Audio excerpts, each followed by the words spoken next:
Surgery కంటే hospital bill అంటేనే భయం. అదే మధ్య తరగతికి అందుబాటు ధరలో వైద్యం. Medistar hospitals.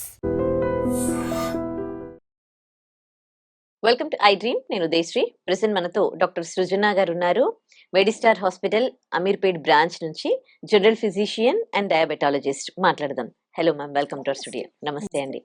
So winter season కదా, ఎక్కువగా డయాబెటిక్ కి సంబంధించిన పేషెంట్స్ కావచ్చు, జనరల్ ప్రాబ్లమ్స్ కి సంబంధించిన వాళ్ళు కావచ్చు, ఎక్కువగా యాజ్ ఎ జనరల్ ఫిజిషియన్ గా ఎలాంటి ప్రాబ్లమ్స్ తో మీ దగ్గరికి ఎక్కువగా వస్తూ ఉన్నారు ఈ సీజన్ లో? వింటర్ సీజన్ అండి. ఫస్ట్ థింగ్ ఏంటంటే ఫ్లూస్ ఆర్ ప్రతి కామన్ మనకి ఇప్పుడు. లైక్ దగ్గు, జలుబు ఫస్ట్ థింగ్ మనకి వచ్చేది వింటర్ సీజన్ అంటే.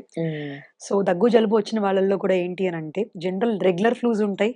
నిమ్ము దాకా అంటే లైక్ ఇప్పుడు మనకి లోవర్ రెస్పిరేటరీ ట్రాక్ట్ ఇన్ఫెక్షన్స్ అంటాం, నిమోనియా దాకా వెళ్ళే వాళ్ళు ఉంటారు. Depends upon the patient comorbidities, అంటే వాళ్ళకి ప్రీవియస్ గా ఏమైనా ఇష్యూస్ ఉన్నాయా, ఎలర్జీ ఇష్యూస్ ఏమైనా ఉన్నాయా, లైక్ స్మోకర్స్ లో వాళ్ళకి ఇంకా ఎంత అగ్రవేటెడ్ గా ఉంటాయి, డయాబెటీస్ పేషెంట్స్ కి ఎంత సివియారిటీ రావచ్చు, అన్ని we have to take into consideration అనమాట. Regular upper respiratory tract infections అంటే ఓన్లీ మనకి ఇంతవరకు లైక్ జస్ట్ బేసిక్ దగ్గు జలుబు అంటాం. నార్మల్ యాంటీబయాటిక్స్ ఇచ్చినా రికవర్ అయిపోతారు, ఇవ్వకపోయినా రికవర్ అవుతా ఉంటారు. But if it is associated with fever are breathlessness, అంటే కొంచెం దూరం నడిచిన ఆయాసము, దగ్గుతుంటే ఆయాసం వస్తుందని చెప్తా ఉంటారు, లేదంటే కనుక ఛాతీలో బరువుగా ఉందని చెప్తా ఉంటారు. So these are all the important red flag signs అనమాట. So then you should come and definitely meet the doctor. So how to proceed further అన్నట్టు. If at all we ignore that for more than 2 days or something, still అంటే fevers high grade more than 1 or 2, 1 or 3 వస్తున్నాయి, దగ్గు continuous గా, it is disturbing your day to day life. అది లేదు, దగ్గుతున్నప్పుడు మీరు ఛాతి బరువుగా పట్టుకొని అంటే బరువుగా ఉందంటారు, ఆయాసం వస్తుందని అంటూ ఉంటారు మనకు వచ్చేటప్పుడు పేషెంట్స్ కొంతమంది. ఇట్లాంటివన్నీ ఉన్నప్పుడు ఏంటంటే this is not something which we can deal at home. So you have to come to the hospital for the physicians guidance అన్నమాట దానికి. ఓకే, 1-2 days మాత్రం ఇంట్లోనే వాళ్ళు ఏదో ఒక చిన్న చిన్న రెమెడీస్ వాడుతూ ఉంటారు. జనరల్ గా ఏదైనా ప్రాబ్లం వచ్చినప్పుడు ఫస్ట్ డే అయితే రారు. అంటే ఫస్ట్ డే రావాలంటారా, లేకపోతే 1-2 days చూసి వెళ్తే బెటరా? రైట్ నో ఇప్పుడున్న పోస్ట్ కోవిడ్ యాక్చువల్లీ చెప్పాలి అని అంటే పీపుల్ ఇమ్యూనిటీ చాలా మందికి తగ్గిపోయింది. So who are in the high risk group అండి, లైక్ ఇప్పుడు పిల్లలు, దెన్ ప్రెగ్నెంట్ ఉమెన్స్ ఒకళ్ళు, then people who are immunocompromised అంటాం, లైక్ ఇప్పుడు డయాబెటీస్ కానీ లేకపోతే hypertension or cardiac problems ఉన్న వాళ్ళు, అంటే వాళ్ళ బాడీలో రోగ నిరోధక శక్తి తక్కువ ఉన్న వాళ్ళు, లేదా ఎల్డర్లీ పీపుల్. సో వీళ్ళందరూ ఏంటంటే better not to ignore more than 24 hours at least. So వీళ్ళు ఏంటంటే తగ్గిపోతుంది అనుకుని మనకి కొన్నిసార్లు it's our body immunity status at the end of the day. So మనకి బాడీలో ఇమ్యూనిటీ, వీళ్ళందరూ ఏంటంటే హై రిస్క్ గ్రూప్ అంటాం అనమాట వీళ్ళని. సో వీళ్ళకి ఆబ్వియస్లీ బాడీ ఇమ్యూనిటీ స్టేటస్ తక్కువగా ఉంటుంది అనమాట. సో ఏంటంటే at least better to better than sorry, you come and meet once, take a guidance of the doctor. If it is reducing within 2 to 3 days, it's well and good. If not, further ఏం చేయాలన్నది ఈజీగా మనం it will be helpful for them అన్నమాట, not to worsen more their condition. Okay, అట్లా ఎక్కువగా suffer అవ్వడం ఎవరు అంటే ఆస్తమా పేషెంట్స్ కానీ, మైగ్రేన్ ఉన్న వాళ్ళు, కోల్డ్ కాఫ్ రెగ్యులర్ గా వచ్చేవాళ్ళు, అలర్జీస్ ఉన్న వాళ్ళు బాగా ఎక్కువగా సఫర్ అవుతూ ఉంటారు ఈ వింటర్ సీజన్ వచ్చిందంటే. Yes. వాళ్ళు ఈ టైంలో ఎట్లాంటి కేర్ తీసుకుంటే బెటర్ అంటారు? ఎస్, ఎందుకంటే ఇప్పుడు ఎలర్జీ ట్రిగ్గర్స్ కానివ్వండి, ఇప్పుడు ఏంటంటే బయట చల్లగాలికి వెళ్ళినా, లేకపోతే ఇప్పుడు ఫాగ్ మిస్ట్ పొద్దున్న వెళ్తా ఉంటారు, లేకపోతే చిన్న డస్ట్ కి ఎక్స్పోజ్ అయ్యే వాళ్ళు, లేదు సైనస్ ఇష్యూస్ ముందు నుంచి ఉన్న వాళ్ళు ఉంటారు, లేకపోతే smokers who are like long standing smoking చేసే వాళ్ళు, వీళ్ళందరికీ సిఓపిడి, ఆస్తమా ఇట్లాంటి కండిషన్స్ లో బాధపడతా ఉంటారు అనమాట. సో వీళ్ళకి ఏంటంటే when they expose to some trigger, like ఇప్పుడు నార్మల్ దగ్గు జలుబు వచ్చినా దట్ ఈస్ ఇన్ఫెక్షస్ కండిషన్ అన్నమాట. లేదు ఆస్తమా ఉన్న వాళ్ళు ఏంటంటే some allergy trigger for food or dust, pollen, anything, వీళ్ళకి ఏంటంటే మనకి ఎయిర్ వే అన్నది ముడుచుకుపోతుంది, అబ్స్ట్రక్షన్ అయిపోతుంది. సో ఇట్లాంటి వాళ్ళు ఏంటంటే ఇట్లాంటి చలికాలం వచ్చినప్పుడు when they are travelling outside they have to cover their mouth and ears అన్నమాట. Nose, mouth and ear cover చేసుకోవాలి, గాలి వెళ్ళకూడదు. అండ్ బెటర్ ఎర్లీ మార్నింగ్ లో ఉన్నప్పుడు ఏంటంటే దే షుడెంట్ ట్రావెల్ అనమాట, చల్లగాలికి వాటి ట్రావెల్ చేయకూడదు. ఏసీకి కానీ ఫ్యాన్ కి కానీ డైరెక్ట్ గా కూర్చోకుండా ఉండడం కానివ్వండి. Smoking it's better to avoid at that time. So they are addicted, at least lessen it up. So then వచ్చేసి ఎలర్జీ ట్రిగ్గర్స్ ఏమవుతున్నాయో చూసుకుంటూ ఉండడం. సో ఇట్లాంటి వాళ్ళు ఏంటంటే కొంచెం దగ్గు జలుబు వచ్చినా కూడా not to ignore these things అనమాట, బికాస్ వాళ్ళ ఎయిర్ వే ఆల్రెడీ ఏంటంటే కాంప్రమైజ్ అయి ఉంటుంది కాబట్టి it is not easy for the body to send the infection out. So వీళ్ళకి ఏంటంటే నార్మల్ గా విత్ ఇన్ రెగ్యులర్ గా వచ్చే మనకి ఎట్లా అయితే 2-3 days తగ్గిపోతాయి అనుకుంటాము, will take a week time for them approximately. So these people are some one ఇలా మనం కేర్ తీసుకుంటే గనక అవాయిడ్ చేసుకోవచ్చు అన్నమాట ఇవన్నీ ఓకే. కూడా. డయాబెటిస్ పేషెంట్‌లో ఈ వింటర్ సీజన్ ఎఫెక్ట్ అనేది ఉంటుందా అండి? Yes. Because diabetes itself is a immunocompromised condition అండి. Because it hmm. Effects each and every major ఉంటది. Minor every organ in the body it effects అన్నమాట. హ్మ్. ఇప్పుడు ఎలా అంటే ఎలా అయితే డయాబెటిస్ ఎఫెక్ట్స్ ఐస్, రెటినోపతి అని చూస్తాం. తర్వాత కిడ్నీస్ చూస్తాం. నెఫ్రోపతి అని చూస్తాము. హ్మ్. తర్వాత రక్త నాళాలకి చూస్తాము. తర్వాత హ్మ్. నర్వ్స్‌కి చూస్తాము. న్యూరోపతి అని. So every organ major organ in the body it effects అన్నమాట.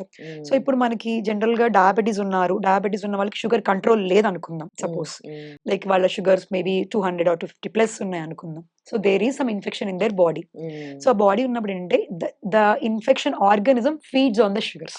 హ్మ్. So we have to keep that under control. ఇట్లా ఉన్నప్పుడు కంట్రోల్ లేనప్పుడు ఏంటంటే organism already it feeds on that కాబట్టి it starts multiplying in our body అన్నమాట.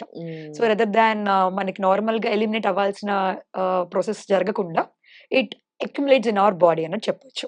So hmm. Diabetes control is very important in that way and people who are diabetics much more affected, much more get severe అన్నమాట ఎప్పుడు కూడాను. Okay. So that is should be under control ఉండాలి definitely. Okay.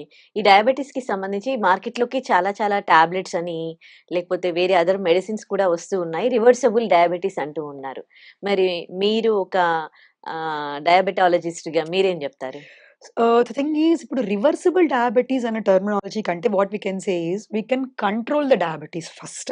ఆ! Yes there is reversible అన్నది general terminology we can use that. But hmm. Whatever medications ఇప్పుడు మనకి డయాబెటిస్‌లో there are 2 basic stages అంటాం. Pre diabetic stage and diabetic stage అంటాం. Pre diabetic stage is something which we can reduce with our lifestyle modifications అన్నమాట.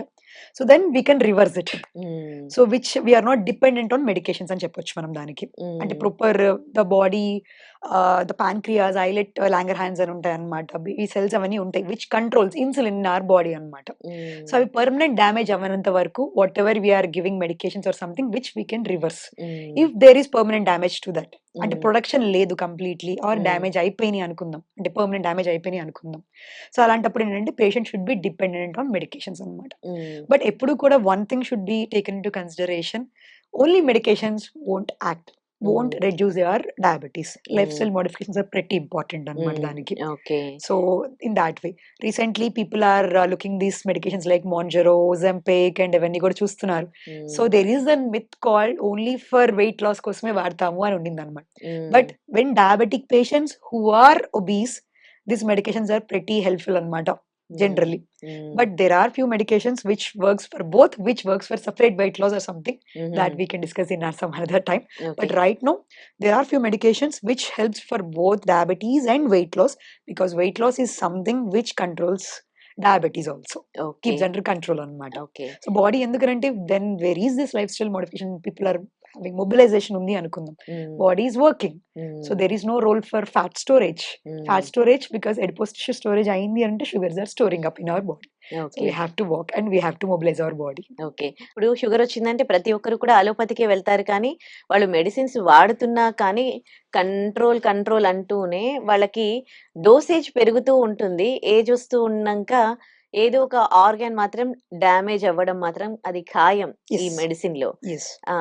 So, ఇంకా ఇక్కడ medicine ఎక్కడ కంట్రోల్‌లో ఉంచింది అనంటే Medicine itself won't cause the damage. Diabetes medicine itself won't cause the damage. హ్మ్. Organ damage చేయదు. Diabetes is the one which causes the damage to హ్మ్. the organ. హ్మ్. Diabetes అంటే that is one దాన్ని disease. డయాబెటిస్‌ని ఈ medicine కంట్రోల్‌లో ఉంచాలి కదా! ఎగ్జాక్ట్‌లీ. సో, డయాబెటిస్ మన ఆర్గాన్‌ని డ్యామేజ్ చేయనంత వరకు whatever medicines we are using it won't damage that organ అన్నమాట. హుహు. It should be under control. But there is life period for any disease or any medication hmm. Anything hmm. ఉంటదన్నమాట. So, ఏంటంటే after like if you are having long standing 20 years of diabetes or 30 years of diabetes ఉంది. Hmm. So, your medication is using that control చేస్తుంది. But it's a slow poison in your body. So, హ్మ్. Slow poison లాగా ఎలా ఉంటదనంటే మీ రక్తనాళాలు గట్టిపరచడం కానివ్వండి ఇట్లాంటివన్నీ చేస్తా ఉంటదన్నమాట. హ్మ్. కంట్రోల్ పెడతది. There hmm. Is this thing called compensatory mechanisms in your body. Hmm. So ఏంటంటే చేస్తున్నంత వరకు it will control. Hmm. Compensatory mechanisms act చేస్తున్నంత వరకు it is under control. Hmm. ఒకవేళ once body is giving up అన్నప్పుడు in spite of whatever medicines you are using మీరు ఎంత hmm. Control పెడదామని ట్రై చేసినా కూడా మెకానిజమ్స్ వర్క్ అవ్వన్నమాట. So hmm. You are starting showing higher sugars or something and hmm. Your organ damage is inevitable at that time. Okay. Maybe immediately you can't but life is going on as your age is progressing. Definitely there is something some damage to your body for okay. Sure. Okay. మనం control పెట్టేది ఎందుకు అనంటే not immediate గా we are not succumb to any of these things అనమాట. So we are prolonging we are giving life to the people. Okay. So maybe who are dying for 50 years, we prolong their life to 70 years if we keeps under control in that Okay. way. So, But at the end of the day, organ damage is inevitable. Okay. So once diabetes వచ్చిందంటే వాళ్ళు ఎలాంటి caring గా ఉండాలి, ఎలాంటి care తీసుకోవాలి? As I told you, మనకి along with medications, lifestyle modifications అన్నది చెప్పాం కదా మనం. దాని ఇంపార్టెంట్ అంటే లైక్ ఇప్పుడు కాంప్లైన్స్ ఇస్ ప్రెటీ ఇంపార్టెంట్ అండి. కాంప్లైన్స్ అంటే ఏంటంటే ముందు అసలు మెడిసిన్ ప్రిస్క్రైబ్ చేస్తే దాన్ని పక్కన పడేయకుండా తీసుకోవాలి ఫస్ట్. డాక్టర్ ప్రిస్క్రైబ్ చేస్తున్నారు అని అంటే ఇప్పుడు there is this myth one people comes and asks me అనమాట. ఎట్లా అంటే ఒకసారి స్టార్ట్ చేస్తాను లైఫ్ లాంగ్ తీసుకోవాలా అని అడుగుతారు అనమాట వచ్చి. It depends upon how your body is responding to our medication. ఇప్పుడు మనం ఒక 1 month or 2 months కోర్స్ ఇస్తాం. If your sugars are under control, slowly what you will do is medicine dose తగ్గించుకుంటూ వస్తాం అనమాట. తగ్గించుకుంటూ వచ్చి if it is under limits, if it is under or textbook limits కానివ్వండి, or patient condition check చేసుకుంటాం. It's under control, will slowly taper the medicine dosage and will stop it. తర్వాత will tell them every 3 months or 6 months get regular checkups అనమాట. అంటే regular monitoring చేసుకుంటా ఉండాలి వాళ్ళు. So then it will keep under control అలాంటప్పుడు. So then there is no need for using regular medications. But if you are not using regular medications and if you kept in your mind like నేను regular గా వాడాలి, ఒకసారి start చేసుకుంటే use చేయాలి అన్న point process లో ఆలోచించారనుకోండి, rather than not controlling, you are damaging your body. Because sugar itself is a very poison in our body. Sugar should be under control. Better to avoid sugars. Right. Yes. Thank you so much for your valuable suggestions. Thank you so much. Nice talking to you.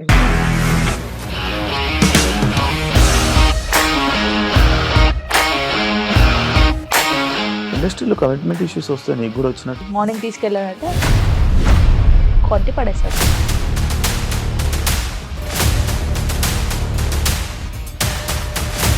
ఒక్కళ్ళు కూడా చూడలేదు ఈ cinema అని చెప్పడానికి కూడా చాలా ధైర్యం కావాలి. అది నిజం కదా, దాంట్లో ధైర్యం ఏంటి? ఇది నెక్స్ట్ డే ప్లేట్ మార్చేస్తే తప్పు కదా. As of now we are comfortable this అని నేను అనుకుంటున్నాను. రష్మిక గారిది మీది ఒకే ఊరు అంట కదా? నీకు కోపం వచ్చిందంటే బాగా తిట్టేత్తరా? తిట్టేద్దామండి. నిజంగా గేమ్ ని ఎలా చేంజ్ చేయగలిగారు? ఏపీఎస్ఎఫ్సి వాళ్ళకి 6 నెలల్లో నేను 6 లక్షలు కట్టా. బిజినెస్ చేయాలనుకుంటే it is as difficult as riding a tiger.